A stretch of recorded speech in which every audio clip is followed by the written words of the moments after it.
Wow, that's I crazy. will go on record and say I wasn't sure about you in the beginning. You All right, guys. cut the camera. I'm about to cry.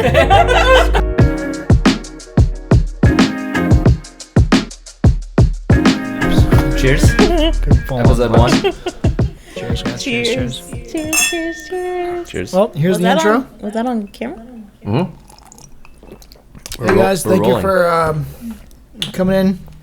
I have a intro. I have intro. Are we rolling? Oh damn. Okay. Oh yeah, Hi. he wasn't kidding. Welcome to Vive the Pod, episode 1. If we're able to help one person listening, then that's all that matters, honestly.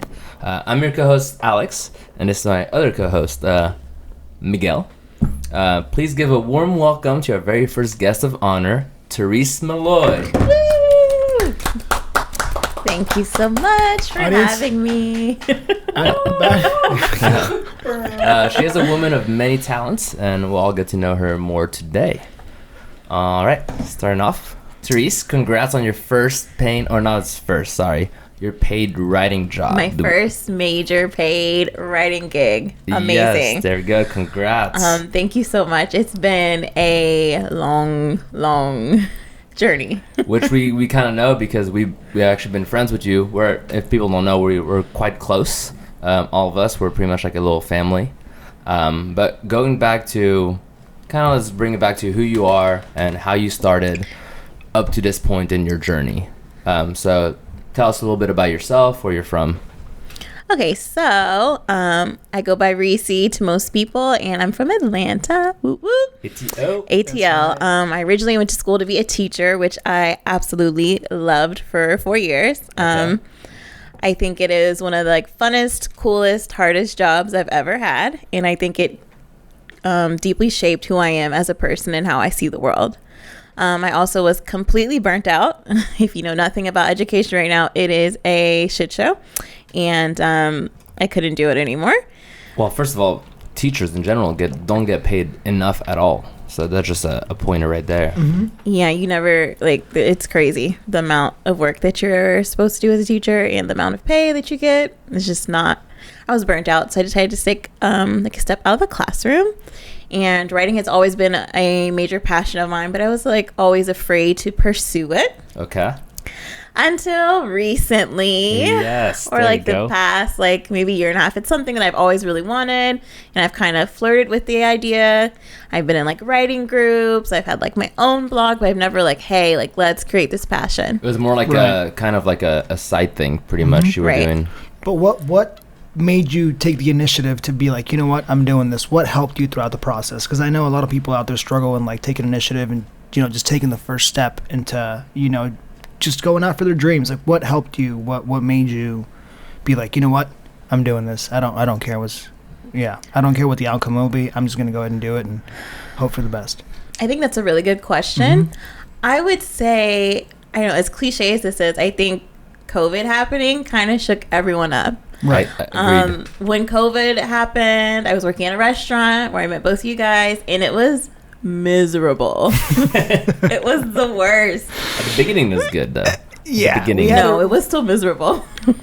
I think we had a really good team going on. I think it wasn't 3 to 4 months later on when because I started there when you were there for a year or so, give or take. Yeah. And then 3 months after I started working there, people started quitting, everyone started leaving, management was just going downhill, everything just was crashing down slowly, and we were all witnessing it, So from going to a fully functioning restaurant to a chaos, just shit But show. I think in general for Thaurice, being in the restaurant hospitality wasn't her field. That wasn't, that was just a block that wasn't something you loved doing in general.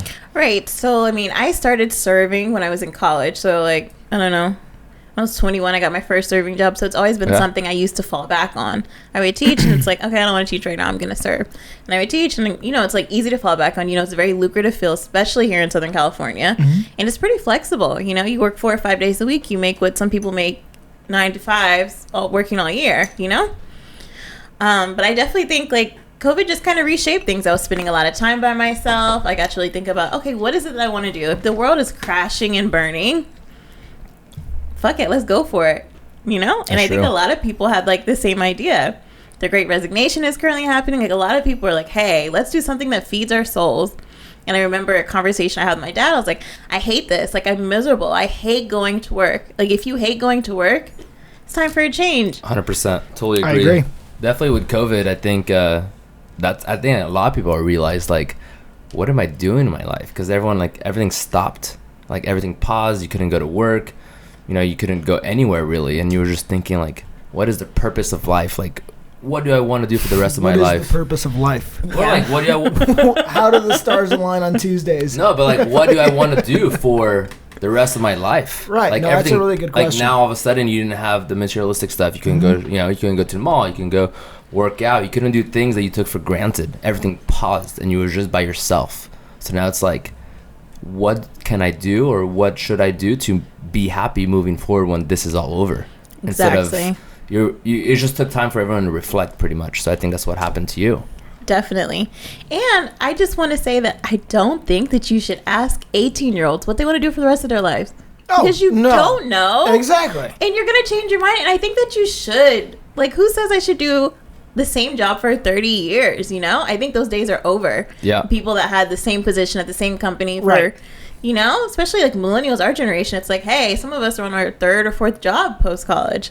And it's like, people change. I don't think you should be married to one occupation for the rest of your working days. That's actually opinion. really fair, because I feel like when I was back in high school and they asked me, like, what did you want to, you know, what do you want to be when you grow up? My answer was always, you know, I don't know. But they always told me, they were like, oh, you know what? Like, you're right. That's the right answer to choose, because you're 18 years old. You have no idea where you're gonna, you know, end up in 5, 6, 7 years. Your mind is always changing. It always develops, you know, and I feel like you eventually start knowing what you want to do in life when you start surrounding yourself with like-minded people. You know, they kind of like lead you towards that like little ray or like alley, I guess you can say.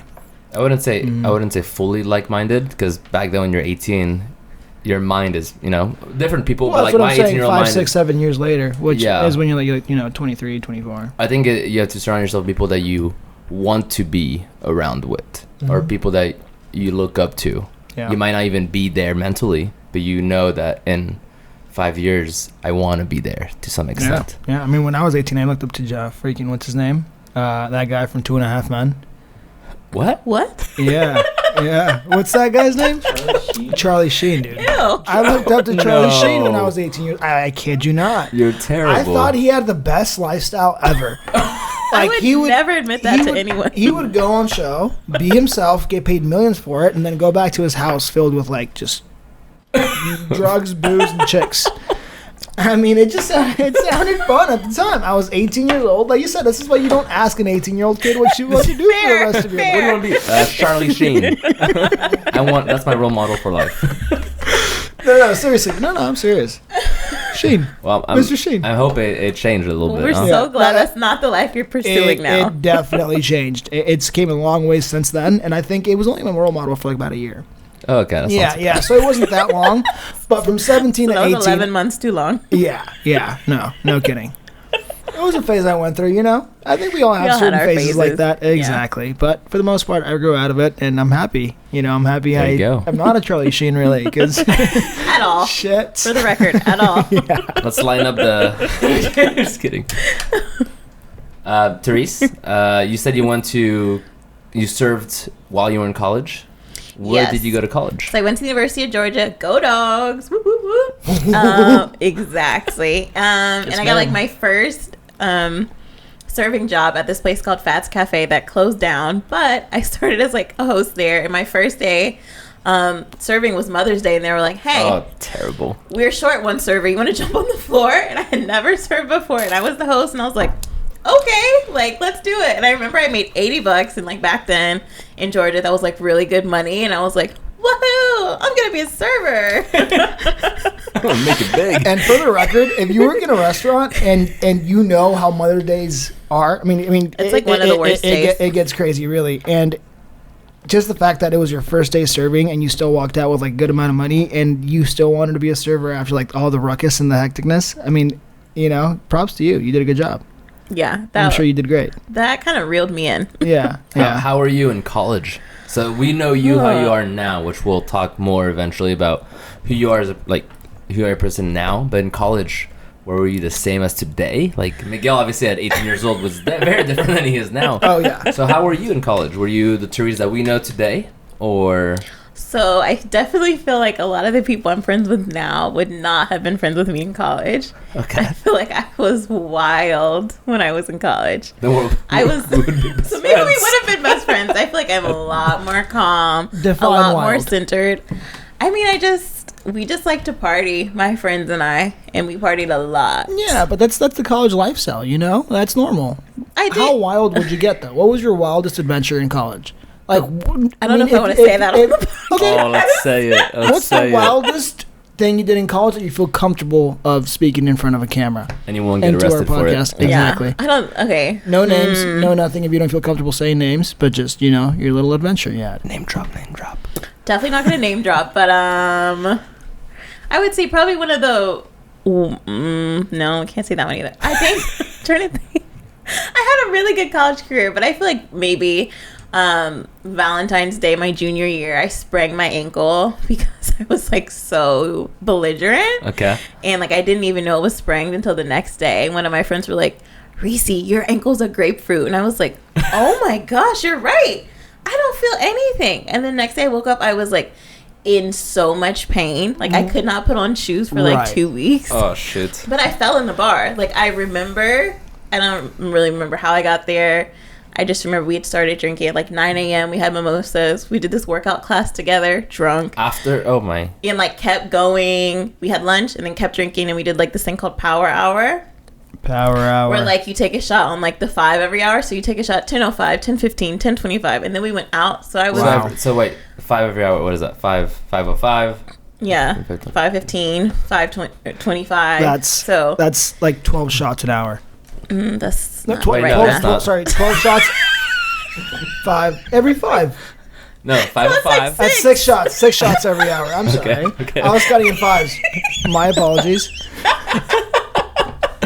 We're good at math But here. we're really good at math. Yeah, we're definitely good at math.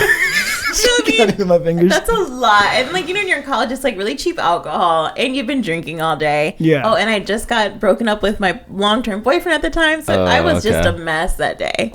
You're like And ready to go. Remember, like, I don't know why I thought I should wear heels and I was this inebriated. And I remember literally just like, I don't know how I really felt. I just remember like laying with my head on the floor in the bar and everyone, all my friends leaning over me like, "Recee, get up." And I'm like, what? What do you mean get up? Tomorrow. Yeah. So that's probably the wildest one I can say on camera. Okay, I'm sure there's more wild ones, but we won't talk about Yeah, it we won't take today. this. Okay, so college and UGA. Yes. You graduated with. My undergrad in early childhood education. Okay, and then. And that was super cool. Also, while I was undergrad, I got to teach English in Italy, Oh, which was okay. amazing. That was amazing. How long were you there for? I was there for 6 months, and it was really like the best experience ever. Okay. Got to travel Europe. I also think teaching overseas completely changed how I see the American education system and how I see life in general. Okay. As someone who's lived in Europe before, Yeah, it's completely different. Different lifestyle, different education. Well, for me, I just remember the food because I love food. But just the food in general. Like we have like, as a kid, like an hour and a half lunch break, and we have like 3 or 4 course meal. Like we're not eating processed food, and then you have to eat within like 25 minutes, which is what it is in America. For the record, just so they know, is this like for every school out in Yes. out Yeah, in Europe? I or went- is this in a specific school? I in went Europe? to a public school in the middle of nowhere, little Okay. village. I was honestly pretty ghetto. So like if they're providing 3 or 4 course meal, like with like healthy options, like Right. everything's healthy. Imagine the nicer areas. No, I you agree. know? I mean, long story short, dude, raise your kids in Italy. That was in France. This was but in France, and this yeah. was just Anywhere Italy. in Europe for that, you know, Like, for I the remember record. going home and taking a nap in between teaching and coming back and being like so refreshed and like, okay, kids, what are we gonna learn the rest of the day? Damn, that's so so you had nice. a full on, like, your break was long enough to Yeah, take it's a like an hour and a half. nap. So what was Wow. what was your day in like Italy? Let's say a Monday work day. How was it? So I would get up. We had like they called them biscuits, but they're like little cookies that you dip in milk for breakfast. Okay. And then the school that I taught at was across the street from where I was living, and it took me like, I don't know, 5 minutes to walk there, and I taught the 5-year-old class. And they were so cute and so smart. And of course, they all spoke Italian, and I was, learning Italian. So it was a lot of like point and like, what are you doing? But also the cutest thing I remember is that their parents would walk them into class, and then the kids would run to the window and look out the window and like say bye to their parents, and their parents would come to the window and give them so kisses. Cute. That's adorable. And it was the most adorable thing ever, and I've never seen that. Usually in American schools, it's like you drop your kids off in the car, like in the carpool lane, bye. And you're like speed racing back to work And then because you're you're going to almost work. like, Or they just walk to the bus or something Or like they get that. on the bus. It's no, like all the kids were like hand delivered, and their parents would like go to the window and give them more kisses, and it was like, you're gonna see them in like 4 hours, and you would think they were going to war, but it was the cutest thing, and I loved it. It's definitely a different lifestyle. I think everybody should go to Europe and live a little bit. If you're from America and have only lived in America, just go there for a little bit. Just in general, just experience the world outside of the American bubble. Yeah. So you went to Italy for that was during my undergrad. Okay. Yep. Then you graduated with your undergrad. Then what was your journey after there? Okay, so I it's funny because I graduated a semester late because I had so much fun.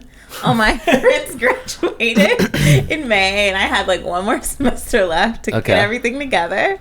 So I graduated in December, and most of my friends, they went like straight into the classroom. I didn't. I moved back to Atlanta, and I got a serving job again. Oh, okay. At, this like kind of well-known like Mexican restaurant in Atlanta, and it was like I met some of like some really close friends now. Really great experience. Again, you kind of like you get over server life, but it was fun. And I was like, I don't really want to serve anymore. Maybe I'm just gonna try this teaching thing. I mean, I got this degree for it. Like, why not use it? Yeah. So I started subbing at this school, and like a weekend they go, hey, we actually need one more classroom. You want to teach, have your own classroom instead of subbing? Like, they're like, we need to create one more class. We have too many students. And I'm like, right. Okay. So it's like kind of already into the school year, but I'm like, all right, like, let's do it. So that was like my first year, like teaching on my own. Yeah, throw you in the wolves then. Threw me in Serving, there. they did that to you. And then same thing with teaching. And it was honestly like pretty miserable my first year. I got into it with admin all the time. Yikes. But I really loved my team. And I loved my kiddies. They're literally the best. The kids are always the best. That's never the issue, for the record. The kids are never the issue. It's always the system or the company always or other things, Yeah. But yeah, so I taught until I decided to move. I was like, I'm over Atlanta. I'm over Georgia. I'm moving to California. What year was that? What year did you move to California? I moved out here in 2017, 2018. So I think you moved... 2018. Oh, so you actually haven't lived here that long. 19, 20, 20. That's 4 years. Okay, so I moved 2 years before you. Yeah. Here, from Atlanta as well. But Atlanta. Wow. So I've known you for almost 2 years. So I basically met you like when you were only here for about 1.5 years to 2 years. That's the thing. Like, when I moved out here, I feel like I was like still kind of getting acclimated. And then COVID happened. I was like, Wait, were you at Zinke at 2018 or 2019? No, I started Zinke 2019. Oh, Summer so 2019. right before Right at the end COVID. of I was teaching out here. I'm trying to give the timeline of how long we've known each other, but I guess it's been 2 years. 2019. 2 years or more. A little over 2 years. Almost 3. It'll be 3 this summer. Yeah. 3. Because I met you in Wait, we're 2019. 2022. Okay. Yeah. Honestly, COVID has just like changed my We're really good at math. timeline. It's just For like everyone. I'm just For like all everyone. over the Yeah, place. no, I agree. I'm like I keep forgetting it's 2022, but I keep thinking it's 2021. I'm like all over the place. Yeah. I will say that though I've only known you guys like what? You maybe 2 years? I'd say close to 2 years. Not even Not two the 2 year whole mark years? yet. No. And then you like maybe 3? Yeah. It feels like Forever. I've known you forever. It's Yeah. pretty wild. I think we make 2 years of knowing each other when This summer. This summer, July or yeah, something. Exactly. Same Wow. with you. July is when yeah. it started. Yeah. Yeah. Then like 3 weeks later, we went for your birthday. Yeah. That's pretty funny. Crazy. Yeah. It was July actually when I started working at Zinke, beginning of July. So Two next years ago. month it'd be 2 years that we known each other for. Yeah. Damn. Wow, that's I crazy. will go on record and say I wasn't sure about you in the beginning. No, that's fine. Oh, I remember that. honestly, yeah. I to was be like, fair, he's a little aggressive. some people don't like me because I do have a very strong very demeanor. aggressive. You know, yeah. But for the most part, I'm gentle. I'm fine. I'm a very nice guy. I don't know if I would go to gentle, but I've learned to love your aggression. Okay. All right. That's good. I'll settle for that. Well, obviously we're family now and got close. So that's actually pretty funny. Yeah. He's too aggressive. You were very Haven't aggressive. you thought you're too sensitive? I'm a crybaby. I know that. But you were still aggressive. No, I get it. Yeah, definitely Thaurice is more on the sensitive side. I'm definitely sensitive too. I think I'm both. I'm energy sensitive. You're energy sensitive. Mm-hmm. Dude, my energy's huge. All right. For sure. Yeah. He's also a Leo for the record, so that explains a lot. Oh, what are you? You're a Capricorn, Yes. just like me, right? You and I are in the same sign. Okay. You guys are Now, Capricorns? you're obviously into what is that called? Horoscopes, Astrology. Astrology. Tell us about that. Like, we don't know anything. I mean, I don't know anything about that. I don't study astrology, I don't study in it. Don't really know the anything. Energy of it. All I know is I'm a Leo. Okay, so this is the thing. So like your sun sign matters, but it's also about your moon sign and your rising. It's called your big three, and that is what shapes all of you. So like, And what makes your big three? It's based on where you were born, the location, and the time of your birth. Wow. Wait. So what is it? Location, and time and of your birth. Okay. So where were you on this planet? Location, and like what time was it? Like what precise location, or just what country, like what state, it what has to city? be what city and at what time, and that's how you find your big three. I don't know like exactly, but like, so your sun is kind of like how you perceive yourself, but like your moon is how other people maybe. No, it's reversed. The moon is how you perceive yourself. The sun is how other people perceive you, and your rising is, I don't know. I don't really know how to explain it. But when people are like, "Oh, well, I'm a Leo, but I'm not bold," it's because your sun is only like one part of it. So that's why like not, you know what I mean? You have to see like the full picture. You don't get the full characteristic of. Well, then baptize me then. Honestly, so I'm a Leo, born August 13th. Okay, I don't born know in how Santa to do Ana. The time exactly, I don't know, but I can easily call my mom right now. I'm sure she'd have the answer. Look it you up. have to put it in a chart, and it actually gives you a lot of really, really in-depth information. Really? Yeah, you think it's also like what planet was in the sky at that time and things of that nature. And the whole reason, like, I actually edited a book on astrology, which is how I know all of this. Like, it's actually coming out this year. All right. Vivian Myers is writing a book on astrology. It's really cool. Look in this camera right here and tell everybody. Yes, that's free promo. I'm not getting paid for that. But it was a really good book, and I helped her with editing. So that's how I know a lot of this. But how astrology started was people were like, all these people act the same. What do all these people have in common? You guys were all born in this location around this time. And a lot of people think astrology is a pseudoscience, but that's literally how it started. And people started thinking, and this is like obviously like years and years and and years and years ago. If you really ago. think about it though, like like I just know this, like the moon changes the tide of the ocean, right? Depending on full moon and whatnot. So obviously moon affects Mother Nature, so obviously it affects us. So it makes sense when you're born, location, time, how the moon is, the sun, all those energies orbit, the atmosphere definitely molds you and changes you. Exactly. So people are always like, like literally like the moon controls the tide because it's like water, so it's like hi. We have a wolf in the house. But it's like your bodies are 70% water too. So what makes you think that about to say that the moon doesn't affect you as well? Like, kind of mind blown by now. Come on, that's just my personal beliefs. 30 beer, and they're right. 40 water. So Therese is always right. I'm always right. Right. Oh, I don't know why they're shouting. Okay, we so can cut that clip. We'll just keep it. It's a wolf in the house. It's all good. So obviously you're into your energy, all that stuff. Have you always been into spirituality, energy, astrology? Like, obviously in college you're a different person, but when did you get into it? This is after the drugs. My eyes were awakened. My third eye. No, she had an epiphany on acid, guys. That's what happened. For the record, I've never done acid. I really haven't. Alone? We don't condone drugs. We do not condone drug usage or anything like that. Only in a safe place. Safe environment. I legally can't say I condone that, so I have licensure, so I don't condone any of those things. However, I will definitely say that I was raised in a very conservative, very Christian household, and so like for me, I think the big shift was when I went to college. I wasn't like forced to go to church anymore. I've always had this conflicting views with religion. I feel like whatever religion has been used as a means to control groups of people. I don't care what religion it is. That's just like my personal view. And since the high school I went to was a private Christian school, and I saw that the way that they weaponized religion to be xenophobic, homophobic, racist, I was like very put off by the Christian religion. My family is very much still very conservative, very Christian. I'm just not. Actually, I'm not either. My family, from my grandma's side, Filipino, they're very spiritual, but nobody pushes like religion like crazy or like into it. But I think I agree on how like it definitely is a way to control people. But I definitely, for myself at least, I do believe in something like a higher power. Excuse me, can I? A higher power doesn't mean it's God or anything like that.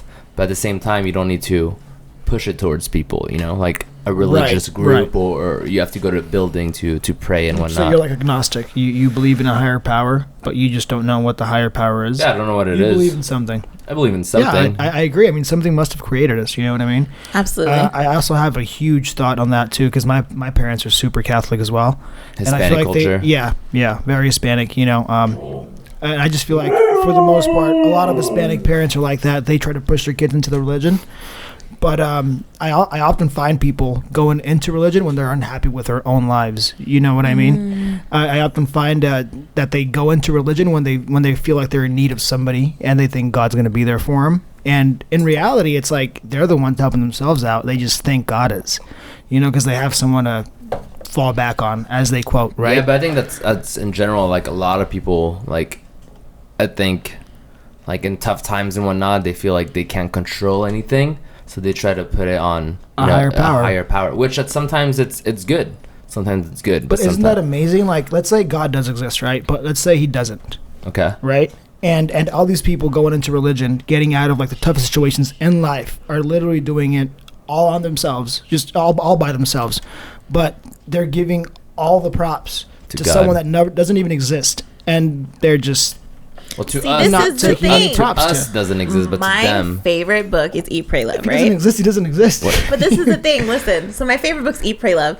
And she goes on this journey. And she's in Italy. And then she goes to an ashram, which I think is... Yes. The book is way better, for the record. Always. Sorry. And then she goes to Bali. But she's studying like Buddhism and Hinduism. Okay. But this quote is my favorite quote from the book. And it's this belief that God dwells within us as us.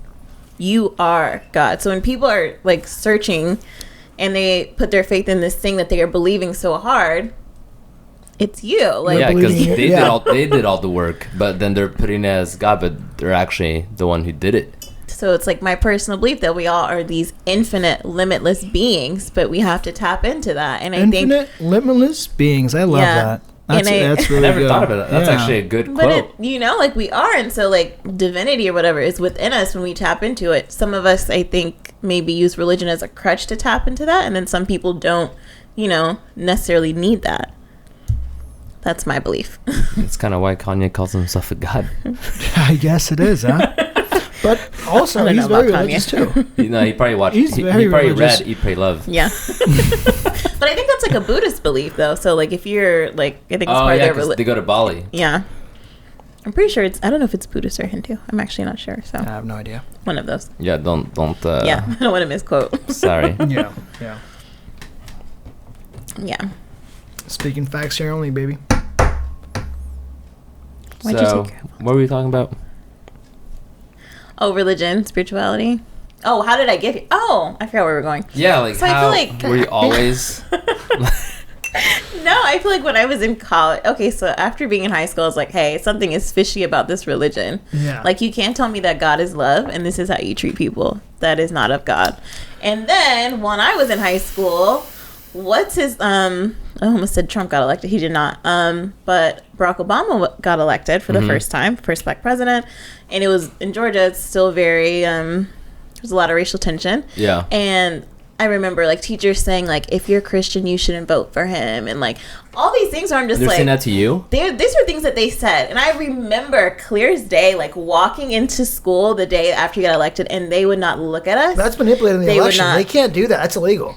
Maybe no, it's not illegal. That's like they're right. They're telling, well, we couldn't vote. We weren't old enough to vote then. It's not manipulating. They are. I mean, they kind of are. But it's not illegal to convince. Is it not illegal? No, you can say whatever. What do you mean? They were saying that to the kids. Every politician is illegal. What they do. Politicians, their campaign is to convince people to vote for them. That's pretty much what the teachers are doing, to vote for their party. They're just saying to like, vote for, whatever. Yeah. But I remember thinking like, wow, you guys aren't even going to talk to us. Like, you're not going to say anything, because it's very apparent that like the kids that were black, their parents voted for Barack Obama. Yeah. And I don't remember who he ran against the first time. Was it Hillary? Romney? Oh, yeah. Mitt Romney. Or whoever it was. And it was like this big, big deal. And I was like, oh, this is fishy. You can't preach that your God is love. I think it was wrong. And that's how you treat people. I also remember being in class and they were like, all Muslims are terrorists. And I remember, because after 9/11. And I remember I had a friend that was Muslim, and I was like, her family's not. And my teacher was like, no, all Muslims are terrorists. And I remember, was a teacher? This was a teacher. And I remember like one of my other friends was like, he's like, I have Muslim friends. He's like, I don't think they are. And when you're 17, 18, you're like, this seems fishy, but like these people know about the world, right? Because they're adults, they're adults, teachers. They're people you trust and listen to. And I remember thinking like, that's just strange. So then of course when I go off to college and I'm exposed to so many other religions, so many other ways of life, I'm like, oh yeah, that's not it for me. And I kind of just it was conflicting, because of course my family, you come over, you're going to church with us? I don't really want to go to church. Because you grew up that way. Yeah, and that's how I was raised. And the person I was dating at the time was like, oh, like very Christian. Like it was like a thing. And I felt a lot of tension from my family and friends when I was like, I'm not really into this anymore. So then pretty much kind of veered into your own way. Yeah, and then of course you naturally have answers, right? So if this is not, if this God of the Bible is not the person who created this, then who did? And like, what's resonating with you? And like, you just, it was a journey for me. Okay. And I feel like it's still a journey, but I feel like I definitely have found a spiritual practice that resonates with me. And it's something that I value a lot. Do you do like meditation? Do you have a routine for yourself? I do. What happened? Was a wolf passing by? It was a wolf on my foot. Very soft wolf. I think I learned a lot about, especially I think one of the turning points for me was I took this class on Black African Americans in education, and I realized that a lot of African American people were not Christian until they became slaves. And so slavery was like given to Black Africans when they came here, obviously as a means to control them. And that's something I hadn't thought of before. And I was like, so wait, what was the religion that, Africans practiced before they came here?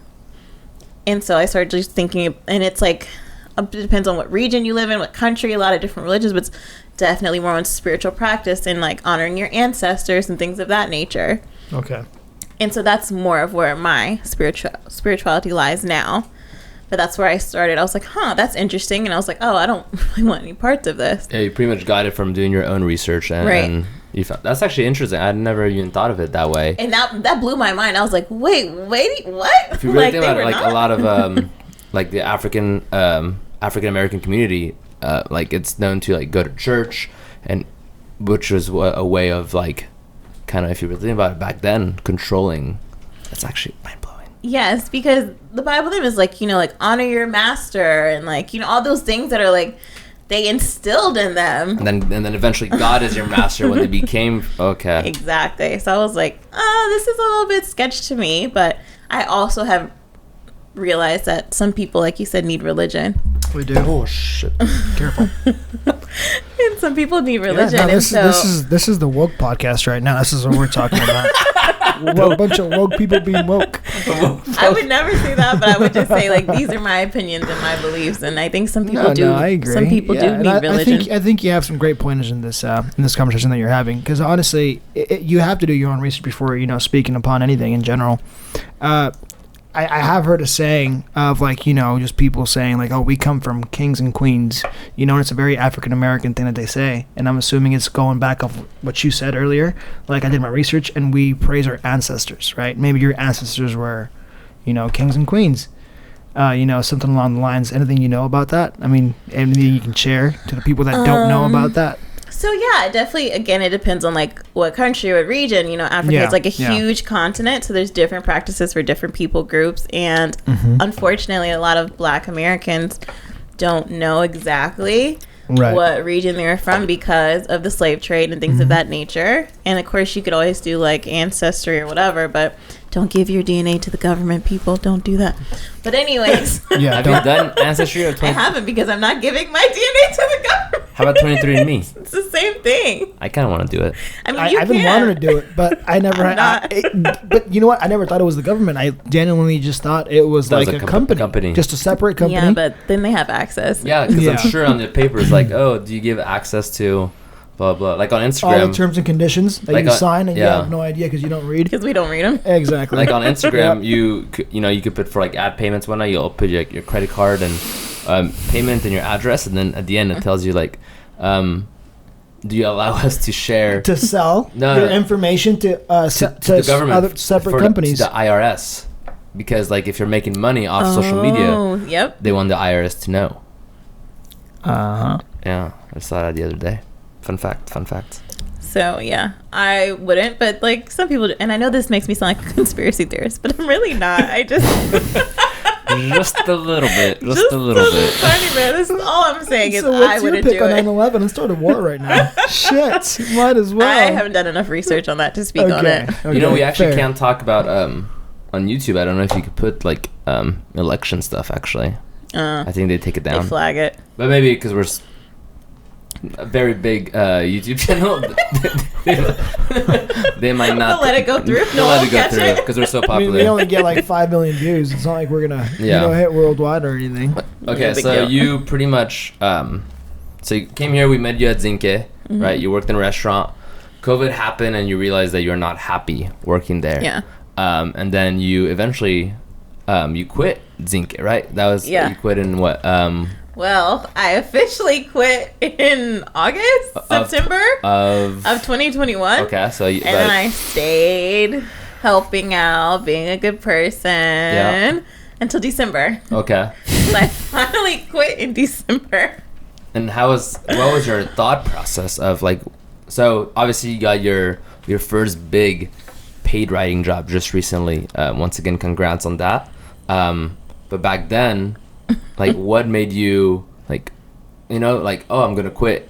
But did you have a backup? Like, tell us a little bit about the story before you quit, your mind process on it. I think honestly, I was just at my breaking point at the restaurant. I was like, I can't do this. This is miserable. I'm feeling like I'm in a depressive episode. I'm miserable. I hate going to work. I can't do this. Okay, I can't do this. So then, what can I do? All right, what is it that you want to do? You know, okay, I want to write. How can I do that?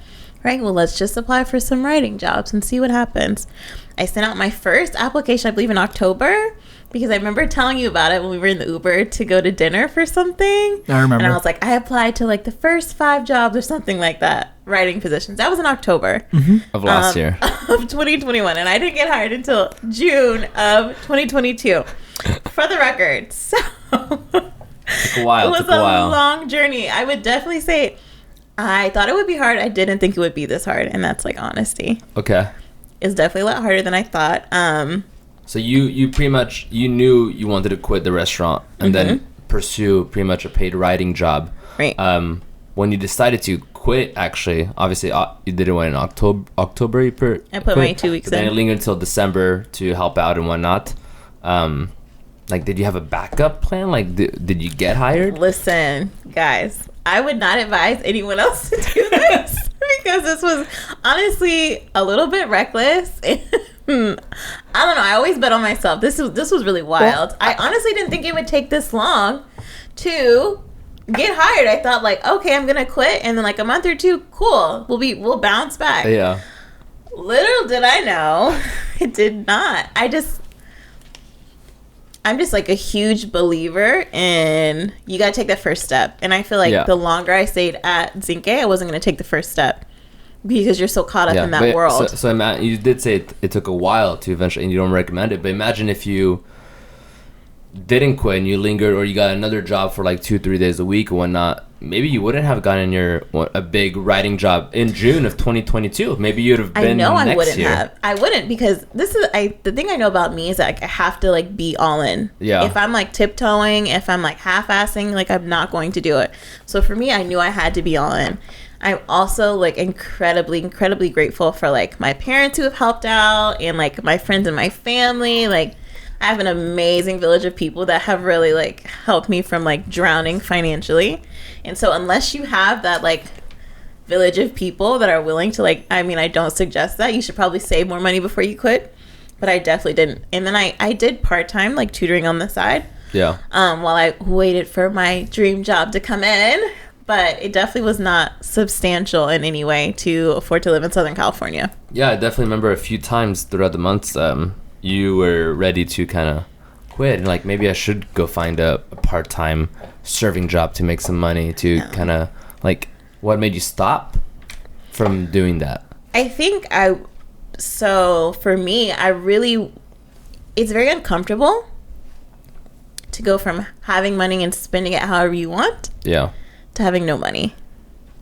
And I mean no money. Yeah, like broke. I mean like card declined at the Wendy's drive-thru. Oh, no money. Yeah. Yikes. Like legitimately not even $8. I've been there, honestly. I've been there plenty of times. So that's hard. It's hard to sit in uncomfortable spaces. That was very uncomfortable. Right. But I think that I realized that just because it's uncomfortable doesn't mean I should run from it. Like sometimes the lesson is you need to sit in this discomfort and you need to get comfortable and you need to learn how to be discomfort, like without always running to like save me from this, save me from that. And Powerful. I realized a lot of my having money, I feel like it's kind of a distraction, right? Because when I was working, if I was sad, I didn't want to be myself. Hey, let's go get a drink. Let's go out to dinner. Let me go shopping. So I don't have to sit with those feelings. It distracts you from your true feelings. But now I have no money. I can't go shopping when I'm upset. I can't go out to dinner and drinks with my friends unless they're footing the bill. Yeah. I have to sit home. And then I have to sit with those feelings and be like, all right, who are you, girlfriend? Are you about this life? Are you who you say you are? Are you going to keep running? Or are you going to deal with this shit? I like that. It's kind of wild. Like I remember like throughout these months, you were just like, like I'm not feeling it, but like I got to do it. But then like the next week you would have a conversation with someone, either with us or like another friend. And you're like, you know what? Like this you would be so hyped because you were so down before, and then you would be hyped and it go up and down. You're like, you come back after dinner or hang out with a friend and like, oh no, they said that it's actually true that I should just sit on it. Like I'm not meant to go work at a restaurant or another job. I'm meant to pursue my dream. It will come, and you kind of manifested it. Oh, I absolutely manifested this. It was a roller coaster. Let's talk about that. I love manifestation, to be honest with you guys. There's so much I could say about manifesting, and I feel like I'm just now tapping into this power that we all have because we are all limitless. The big divine. Secret, baby. There's not really a secret to it. I'm all about that, honestly. Because it's not a secret, but in reality, it's just they call it the secret because everybody knows about it, but no one actually does it. To apply it is the hard part, right? Yeah, that is the hard part. The application of it. Believing in yourself. I think manifestation and believing in yourself kind of goes hand in hand. Making sure you're also confident about your skills and yourself. If that makes sense. I think the confidence comes along the way, but I think at first all you have to do is just be persistent and disciplined. You know what I mean? I think eventually the confidence and everything else falls along with it. But I think at first, even if you're not confident about it, just put it out in the open, put it out in the air, and then build your confidence as you're going. You know what I mean? Because sometimes you don't always have the confidence to achieve your goals or, to achieve whatever you want to do. Yeah. But I think that as long as you manifest it and you say, you know what, it doesn't matter how good I think I really am, I'm going to do it and I'm going to learn this new goal and be better at it. I definitely will say that manifestation, it does take some manner of delusion, right? Because you have to believe these things. Yeah, you have to have. It's pretty much manifestation is kind of like being a dreamer to some aspect. Oh, absolutely, but you have to. It's deeper than that. You have to feel this.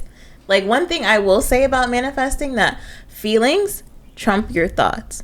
So if you're thinking, I want to do this, okay, but you don't feel it in your body. I started telling people, no, I'm a writer. This is my job. I'm gonna do. And then I had to literally believe that this is, and it's who you are. I'm a writer. It's who I am, and I had to change like my language. Like, I am a writer. I do these things, instead of like just thinking I want to, or it's like, no, I already have it. You have a weekly letter. It's kind of a blog, or explain more a little bit about that actually, which is honestly one of my favorite things to read every week. I don't see it pop up all the time, but when I do see it, I love reading it. It's amazing. But tell us a little bit about that. That is like a love project. That is like a letter of the heart. So it's called a tiny letter, which is basically it's like weekly email, but it's called The Anxious Girl's Guide to Living. I've never been shy about like my battle with anxiety and depression, or coexisting with it, as I like to say. It's basically just like me and like my feelings, and like, hey, other anxious people, we're gonna make it, and this is how I thought about things this week, and this is how I was feeling, and maybe it's okay and maybe it's not, but let me share it. And I will say that that has literally been a saving grace for me. Every time that I send it out, I get someone to message me, be like, that resonated with me, I needed to hear that, thank you for sharing it. And I'm like you said, if one person, I was just going back to that. It resonates with one person, boom, that's what I was supposed to do. That's why I do it. It literally feeds the soul. It's all that matters. Just if you can help one person in whatever aspect it is, it might not even be the way you thought you were going to help them, but I think that's just an amazing thing to just do. It could really change someone's life or a different perspective. But where can we find this weekly letter? Oh yeah, so I believe it's just tiny letter / written by Recee. Okay. If you guys want to subscribe, you just gotta put your email on there. We'll definitely put it in the description of the YouTube, and then also on Instagram for sure. Yeah. And like my whole idea behind that was just like creating a space for I feel like there's a lot of taboo often, or maybe there was, maybe not so much now, around mental illness, especially like in the Black community or in like my own personal family. No one wants to talk about it, but it's like, we're all anxious, we're all depressed. Like, I've learned these behaviors, like watching you guys, like I know, but just create a safe space for it. Like, let's talk about it, let's get it out in the open. And what you find is that the more you talk about it, other people are like, okay, I'm going through the same thing, I thought I was by myself. And there's definitely, like I said, more people that could relate to you or relate to what you're going through, what others are going through, more than people think. Yeah, like you're definitely not the only one who's going through a depression state or anxious or social anxiety or really down. Like, talking about it really helps also cope with it. For sure. So you say you've battled with mental health and anxiety. Yeah. Tell us a little bit, like, how long has it been, if you don't mind sharing? That's a good question. Or like, have you always had mental health? Or I think that I've always been anxious. Okay. I don't think I knew that's what it was, but now that I'm aware of what it is, I look back and I'm like, oh yeah, girl, you were definitely anxious. I definitely think that a lot of my anxiety is learned behaviors that I've like seen modeled before me in other people. Okay. But I didn't really like understand or maybe get a grasp of it until I saw a therapist for the first time. I was 21, I was in college, and I was like, I just feel really crappy all the time. And I'm very high functioning depressed. So like, I was on the president's list, honor roll. Like, I had my own to start an organization. I had like 2 jobs. I was in college and I was doing all these things, and I was fucking depressed. Yeah, no one would have no idea. And you would have no idea. And I just like, why do I feel so bad all the time? So like, the University of Georgia, you can go see a therapist for free or like super, super cheap. Shout out to UGA. Yep. It's like on a sliding scale. So I think I paid like $10 or like $5, something like insanely cheap.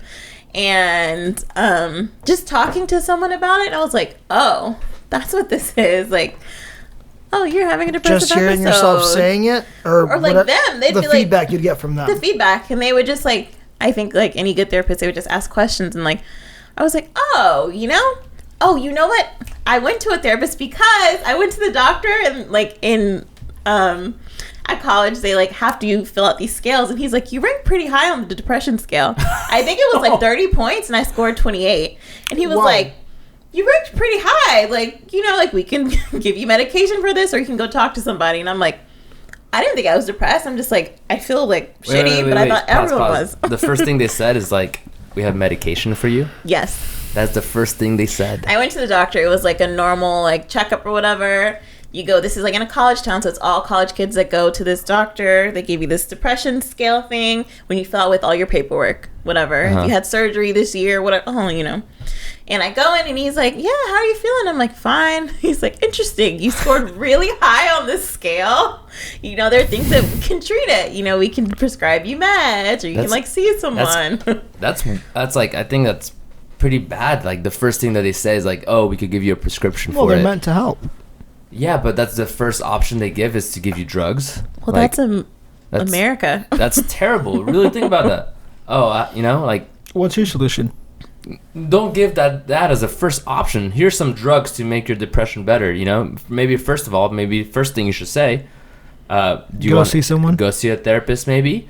Do you have someone you could talk to? Do you want to talk about it? Like here, not... Yeah, to be fair, like I just think that's what American medicine is about. Yeah. It's very reactive instead of proactive. So it's like, oh, you're already depressed. Like, here's some more pills. And then you'll take pills for the other pills and pills for the other pills or whatever. And then more money. Right. Yeah. And I was just like, no, I don't think I want to be on medicine. And so I was like, I'll go see a therapist. And that was my therapy journey started. But I will say that there are some points in my life where I have been medicated, and I feel like I needed that. And now I'm at a different point in my life, and I feel like I don't. So I think that's a good thing, actually, because I've actually talked to you about it before. I also battle with like depression and whatnot, but I came to you as like, hey, like I really don't know, like I can't help it, like I don't know how to feel better. And then you're like, maybe you should try prescription. But I always told you that I was like kind of scared of it because I didn't want to like change who I am as my personality, because I actually love who I am as a person, which is kind of, I guess, not strange, but people would, I guess, maybe like outside perspective, if you're like, you think someone's depressed, that they don't love themselves. I don't think that's the case. I'm like depressed sometimes, but I actually love my personality and like super confident about myself. So I guess that's another topic.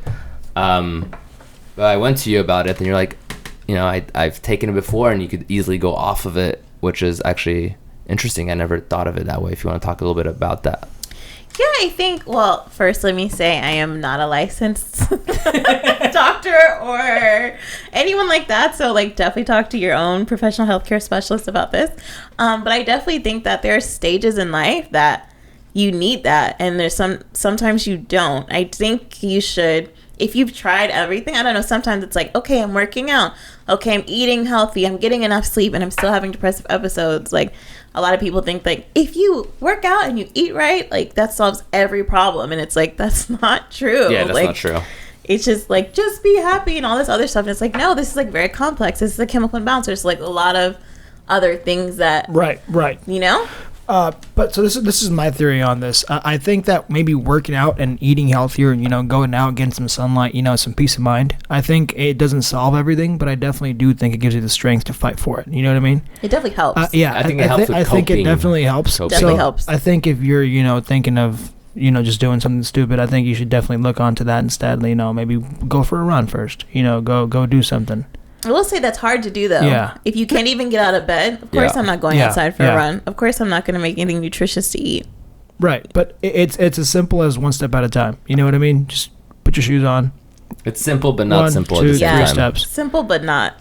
Like, simple in for theory, me to say, I guess. yes. Yeah. But, like, right. Again, I think that everyone has their own journey with their mental health. And I think you should definitely talk to a professional about it. But for me, definitely therapy has been my saving grace. And now, like, I started therapy when I was 21. I'm like almost 30, so I've been in therapy on and off for 8-9 years. So I have lots of tools and tricks and a lot of other things that maybe people starting off don't have or haven't tapped into. And I think it's like deeply personal. What resonates with you? What's helping you? You talk to your doctor, you talk to your therapist, and you guys come up with a plan together. Yeah, and I also think that surrounding yourself, or like having a village or a family, or not just family, friends who become family, vice versa, just strong people around you that could help lift you up and just be there for you. I think that's one of the key things, I feel like. Absolutely. I cannot stress that enough. Like, there is no me without everyone else. Like, I would not have made it. I would not be alive without, yes, without my village. I mean that wholeheartedly.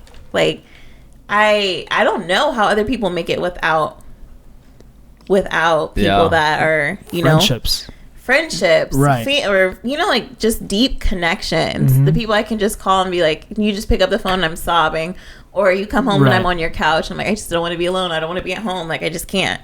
The people that text you like, hey, just thinking about you this week, making sure you're okay. Right. That's the shit that saves you. So we're pretty much saying, just, you know, find your people, whether it's one person, 2, 3, doesn't matter. Just find that one person, friend, family, that can help you, and don't be afraid to speak about it. Pretty much, you know, share your feelings. Don't be afraid to like tell your people. These people love you. They care about you. They want to help you. Sorry. I think that, I don't know, you get embarrassed or you're like ashamed, or you think that these people, like, you feel like you're a burden. I know that's something for me. Sorry, the water sounded delicious. That's pretty funny. It sounded great. But I definitely think that you're not a burden. These people love you. They want to be with you and they want to help. So, like, allow them to. Yep. Totally agree on that. Again, still hard, but yeah, we could definitely deep dive into this topic as much as you know, possibly can. Same with manifestation. I was gonna actually bring back to manifestation and say something about it. When we talk about manifestation is like kind of secret. I kind of want to say that it's not like, oh, I believe that this is going to happen, but then I'm not going to do anything about it. That's not how that's not how manifestation works. This is what I was getting into. Yeah, that's not how manifestation works. It's definitely like, I believe it's going to happen, but you gotta work towards it. You gotta meet the universe halfway. Yeah, you gotta put in some work. Don't like, oh, I'm gonna. Well, it's gonna happen. I'm thinking about it. Trust me, I believe in myself. Yeah. No. But there's definitely people like that who just think manifestation is going to happen, but they don't do something about it. They just think it's going to happen because they think about it over and over. Yeah. But that's the thing I was saying. If you really think it's going to happen, then you're doing it, right? If I really think I'm a millionaire, then I'm acting like a millionaire. I'm doing the things that they do, and that inspired action is like, okay, the universe is like, oh yeah, you're doing it. You're acting like it, and you're out there doing the things that they do. You said you were a writer. You made yourself. Started writing. Started writing. Writers can't. You have to write in order to be a writer. So you know what I did? Start fucking writing. Your weekly letter. Weekly letter was amazing. Wrote a lot. How are we doing on time, Jensen? For an hour. Oh wow! That is actually crazy. All right. Well, is there any like last notes you want to bring up or talk about? What do I want to say to the peeps? I would say, you know, if you are struggling with your mental health, definitely you're not alone. There's a lot of people that care.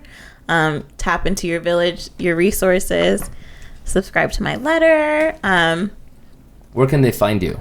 Like, yes, you can put everything out there. You can follow me on Instagram, written by Recee or as told by Recee, either of those. Yeah, and then you can sign up to my tiny letter, but that's it. Yeah, please actually do sign up to a tiny letter. That's actually an amazing thing. It's a super easy thing. I'm the type of person that checks my email, honestly, like every hour or so. I just refresh it all the time. But definitely first thing in the morning, I check my emails, and seeing a weekly letter, something you could relate to, is just kind of really amazing. Could inspire you. You could also, you know, it's kind of like therapy almost, because you kind of relate to this person in some way. Some letters you might not, but in general, I think it's an amazing thing. So just put your email there. It's super easy, and she won't spam you. Don't worry. I won't spam you. You're only gonna get one email a week, and that's on a good month. You might only get like two. Now at her new job, she might. New job. Well, once again, Thaurice, thank you so much for being on this podcast, our very first episode. Congrats again on your amazing paid writing job. Well deserved. Me and Miguel have definitely seen your journey, which has been amazing. We love you. Yes. We feel like family. Miguel, anything you want to say? No, I just want to thank you for being here, to be honest with you. I think this is our first podcast, and we're, you know, learning as we go, and you were the perfect guest to have on. Honestly, I think I'm really happy with the way everything turned out, and I think we have a lot of, you know, informative information in here, so... And I just want to say to you guys, thank you. I love you guys. Thank you for always supporting me and watching my journey. You got my back. I love you guys. Cut the camera. I'm about to cry. All right, everybody. Thank you for listening. This is Vive the Pod, episode 1 in the books. We'll see you next time. Bye. Bye. See you guys soon. Oh, wait. Actually, before you pause it. Oh, what? Yeah. So the point of the podcast, and I'm going to say this over and over, as long as we can help one person listening, which what we talked about before, that's all that matters. So have a good day, have a good night, have a good morning. I hope we don't.